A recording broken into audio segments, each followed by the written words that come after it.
from the National Palace of Pena. Finally, I get to use this part of the map. Number one, that's the National Palace of Pena, which is right here. As you can see, the yellow part of the palace, that part I can see, is the old part. I already mentioned this, but I'm going to say it again. And then the red part of the palace, the one we can't see, is the new or modern versions. And now let's take a little tour of the palace itself. I am very lazy. And yeah, that's all I'm gonna have to say. I'll tell you more about the history of it inside. So see you there.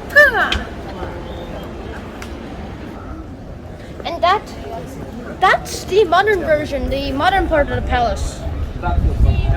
And these was the residence of the Portuguese kings who lived at Pena, including Don Carlos I and Dona Aconfias and Don Manuel II, who reigned from 1908 to 1910.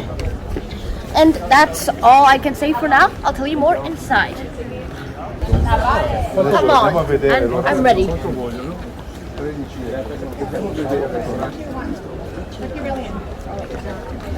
We have the 12:30 ticket, so we're gonna go this side.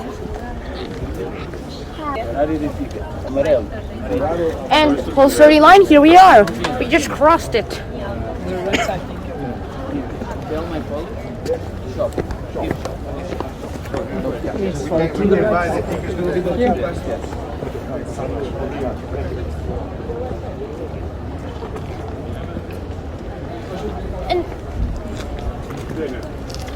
In 1503, this lady named Convent of Our Lady donated this to this people called the Order of the Higher Amenities, and that was by this guy named King Don Manuel I. And then in 1838. It was purchased by the monastery of Don Fernando I, which also followed the extinction of the religious orcs, or whatever that is, everything on this map, in 1834. And then from 1842 to 1857, it was the reconfiguration of the monastery. And it was the construction of the new palace conducted by this king and Dona Maria II and the Baron von Aswad. And that's impressive enough for me to do. And then in 1885 there was the death of Don Ferdinand II, and this property was left in the will of the Countess of Edla. 1890 there was the acquisition of the palace and the park by the state of Portugal, which is nice. And then 1911, we are skipping like 30 years. This was after the founding of the Republic of Portugal in 1910, and then this palace was converted into a museum.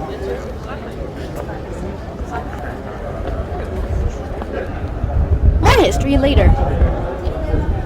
I love history. It's a story with his.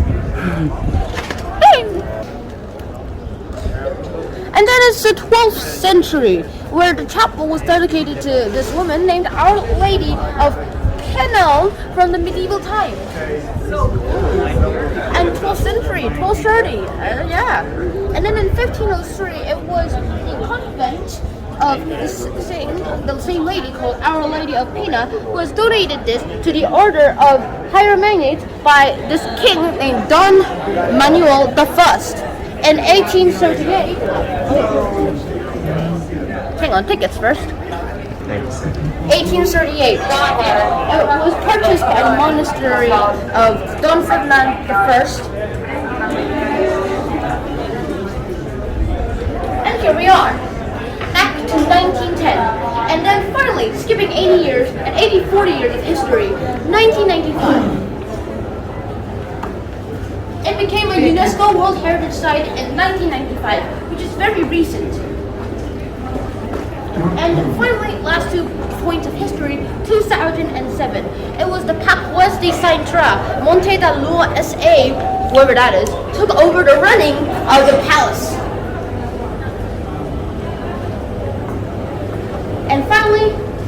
2010, about 13 years ago, they started the refurbishing work, general restoration of the palace, and literally just trying to make the palace as grand as possible again. And that's the history of the National Palace of Pena. It's still a museum, but you can still come here. It's not bad. And that's all I have about the State Museum and palace. It's a palace, it's a museum, and it's awesome. It has so much history, which is why I like it so much. So, see the view, and I'll say bye-bye.